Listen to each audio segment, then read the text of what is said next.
Good morning, everyone. Well, we've been surviving some very difficult times. So I thought maybe for the next month, I would spend some time sharing with you some works that inspire me.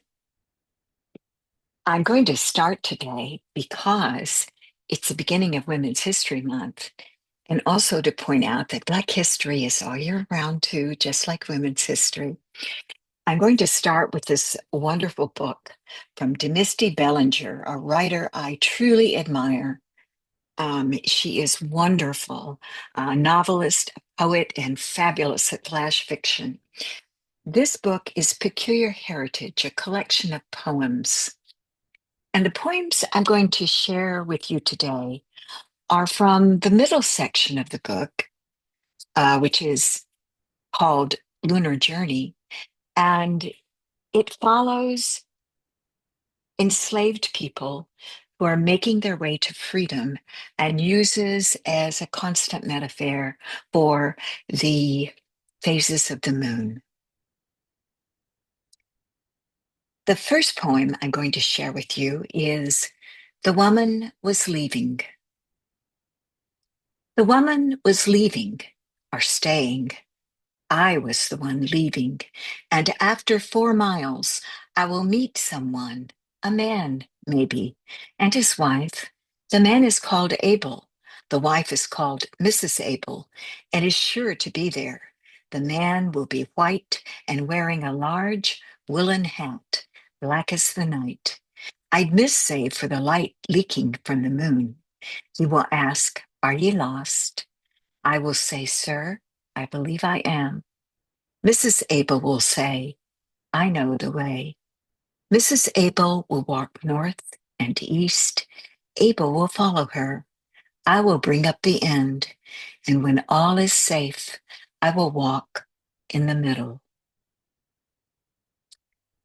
I love this poem for so many reasons. I take the reference to Abel as being a reference to the original sin of the Bible, but many people call slavery America's original sin. So we have Abel and Mrs. Abel doing the right thing to make up for that sin.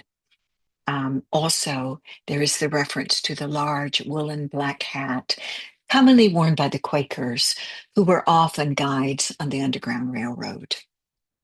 But oh, particularly for that ending, she's going to bring up the end like she's their servant. But when they're safe, she's going to walk in the middle like she's not. Subtle and beautifully well done. The second poem from this collection I want to share with you is called Last Quarter. The taste of communion bread broken by soft hands, jagged, how pressing against my tongue, melts in the skies above me, tells me death is here. The moon lights the field. We don't even hide in, we lay silently on our backs, eating stale bread. Wet grass smell, and the dew that covers it. Go to sleep, she tells me. Tomorrow, we're almost home. So I love, of course, the metaphor of the communion bread um, as the moon and it being torn and pressing against the tongue, you know, for salvation. And then, of course, the half. They're halfway home, they're halfway to freedom. The moon is half full. So much about this collection is beautiful and subtle, but expertly done. So I strongly recommend it to you. Again, it's Peculiar Heritage by Demisty D. Bellinger. Look up all her books. She's fabulous. And just for fun today, because hey, life has been hard lately, I want to share with you a poem from my friend Jo Angela Edwin's book, Play, which I should mention is from Finishing Line Press, my press. Um, But this poem I thought you would enjoy. It's called Miss Pac-Man. Yes, she was a yellow blip on an arcade screen, but girls of the 80s loved her. She never let that oversized pink bow block her vision. Whatever her husband, like Adam, created first and given most of the glory, did, she did too, without shame. Darting down mysterious corridors, unafraid of danger, surviving by doing what she was made to do, swallowing whatever came in sight, and no one telling her it was wrong, no one warning her to watch her figure or her reputation, and the more she ate, the stronger she became. Familiar ghosts dogged her, but she proved elusive.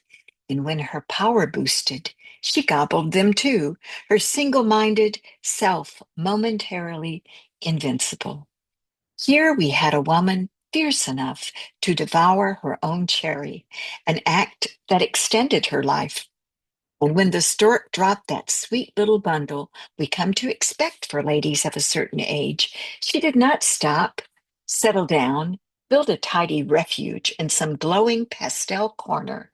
No, the electronic fanfare marked the event, and off she went, a pioneer blazing new maze trails, sensing in every chromosome death comes to those agreeing quietly to sit still.